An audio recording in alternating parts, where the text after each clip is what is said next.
What's going on, family? Now, it is election season. It is upon us. And I don't want to get political on this channel, but we must go over what President Biden mentioned in the State of the Union address and the 4 or 5 things that pertain to housing. And if I believe it will make a difference in our housing market. Let's jump right in.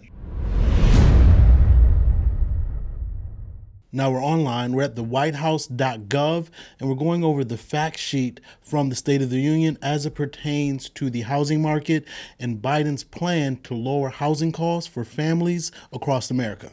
President Biden believes housing costs are too high and significant investments are needed to address the large shortage of affordable homes inherited from his predecessor. I'm not going to get into all that.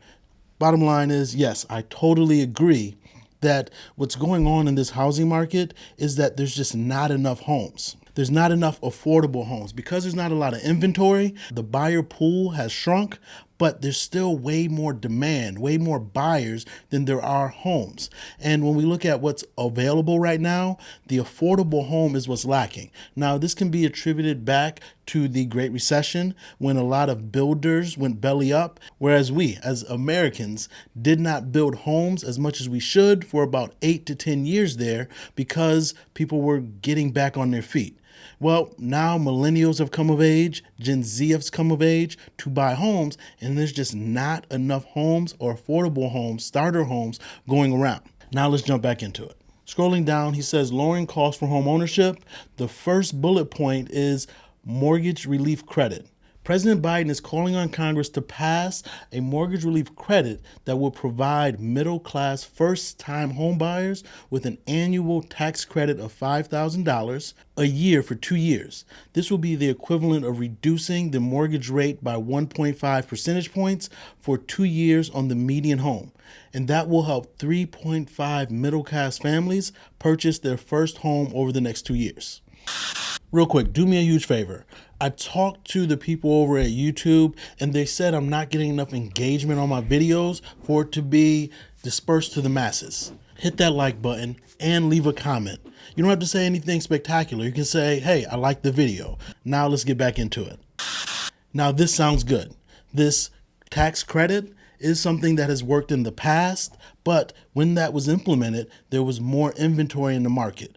Right now, if you implement that tax credit and potentially allow 3.5 million first-time homebuyers to enter the housing market with still the limited constrained supply, that's only going to cause home prices to go up even further.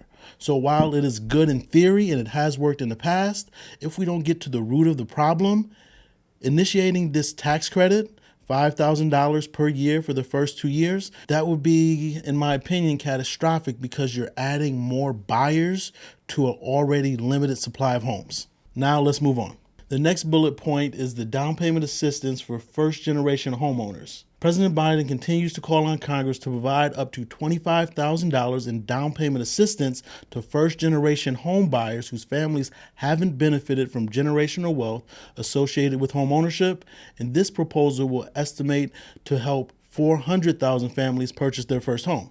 Again, I like it in theory, but in practice, if we don't solve the root of the problem, that's just more buyers. So you have 3.5 million and another 400,000. So you almost have 4 million home buyers into the housing market and not enough affordable homes, thus causing prices to continue to go up. Now, scrolling down, this is where things get a little interesting. The next bullet point says lowering closing costs for refinancing. And I don't quite get this one because if you're going to refinance, that means you already have a mortgage and you already own a home. But according to Redfin, nationally, 88.5% of U.S. homeowners already have an interest rate below 6%.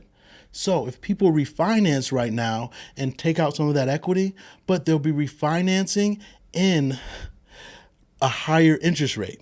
Just last year, the effective interest rate, now it has gone up since then, but last year, the effective interest rate for all the mortgages here in America was right around 3.6 to 3.7% fixed.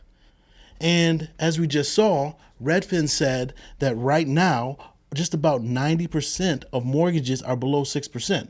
So if somebody refinances right now, they'll be paying more for their mortgage. Although the refinancing cost may be less, they may save up to $1,500, as we see in the text, to refinance, but their monthly expense will be higher every single month because they went from a low interest rate to a higher interest rate. I personally do not see this helping the average homeowner right now. Now, moving on to point number 4 that President Biden made during the State of the Union, and it talks about lowering closing costs for home mortgages, and I like this. This will actually save people some money if we lower closing costs on home mortgages. That means they won't have to bring as much money to the table for closing costs. And especially with the proposed NAR settlement that just went in, that may cause home buyers to bring additional funds to the table. So if we can lower the closing costs on home mortgages, that would be a good thing. Now we're moving into the portions that I believe can have a huge impact. So stick around, because these last two you're not going to want to miss out on. Because you're going to want to hear these last two, because it will, in my opinion, have a huge impact on housing and housing prices if it passes, if Biden is reelected. Scrolling down, it says lowering costs by building and preserving 2 million homes. And it talks about giving tax credits to build housing. I really want to see where they're talking about doing this. In this, it says President Biden is calling for an expansion of the low-income housing tax credit to build or preserve 1.2 million more affordable rental units. Renters living in these properties save hundreds of dollars each month on their rent compared to renters in similar incomes who rent in unsubsidized markets. As we've seen in the past year, rents have come down. Now, mainly apartment rents have come down, and here in the Carolinas, in the Charlotte area more particular, rent for single family homes has stayed pretty consistent, if not gone up a little bit. So if this tax credit to build more affordable homes for rent comes into play, that would increase the inventory. And when you have more supply and it equals up to demand, that will cause prices to level off or come down. And that's a good thing for the American people, to where they're not paying as much of their income in housing. And if you allow people to rent at lower rates, theoretically, they'll be able to save more money, so they can save up for their down payment and closing costs, so they can buy a home when the time comes. The next bullet point in here says the Innovation Fund for Housing Expansion. Let's talk about that. The president is unveiling a new $20 billion competitive grant fund as part of his budget to support communities across the country to build more housing and lower rents and home buying costs. This fund would support the construction of affordable multifamily rental units, incentivize local actions to remove unnecessary barriers to housing development. And if you've watched this channel for any length of time, you know that I believe one of the biggest barriers in creating more inventory is all the bureaucracy, is all the red tape from the locales, basically making it more difficult for builders, large and small, to build more units, thus bringing more inventory to the market. So if you're telling me this innovation fund will incentivize local communities and councils to cut through or eliminate a lot of the red tape so more construction can take place, I am all for this, because the more construction that takes place, meaning more inventory coming to the market, the more pricing will level off. President Biden also proposed that each federal home loan bank double its annual contribution to the affordable housing program, and that would raise an additional $3.7 billion for affordable homes over the next decade and assist nearly 380,000 households. If they're proposing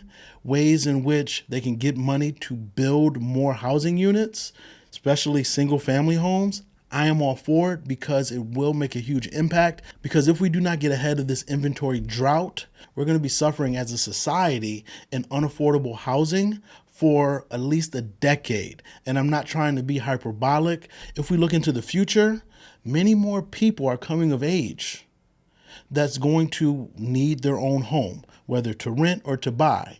And Americans are living longer, so not as many people are passing away. So we're going to have so many more people in the housing market to both buy and rent, to where we're going to need tons and tons of inventory. Now, what's going to be unique about this, or what I'm going to be paying attention to, is where is all this building going to take place? So that is something I'll be keeping a keen eye on if this becomes law and if President Biden gets reelected. Now, I know on this channel we talk about home ownership, but in the State of the Union, he did talk about lowering the cost for renters, so we might as well touch on that right here too. President Biden proposed lowering the cost for renters by fighting rent gouging by corporate landlords. Highlighted right there. And he wants to crack down on rental junk fees, where you're talking about the convenience fee to pay online, the trash collection fee, those $15 fees to $50 fees that are just tacked in to get more profits for those landlords. And I believe if both of those are implemented, that would lower the cost of rent for renters. So that would be a good thing. So there you have it. Those are the proposed things President Biden mentioned in the State of the Union earlier this month as it pertains to the housing market. And you got my opinion on if I believe it will make a difference in housing affordability, or if it's just something that sounds good in theory, but not really good in practice unless we solve our major problem, which is affordable housing inventory. We need more houses. We need more rental houses. We need more houses for sale. If you like this video, go ahead and hit that subscribe button. I'm Sir Ashley, your real estate advisor. I will talk to you soon.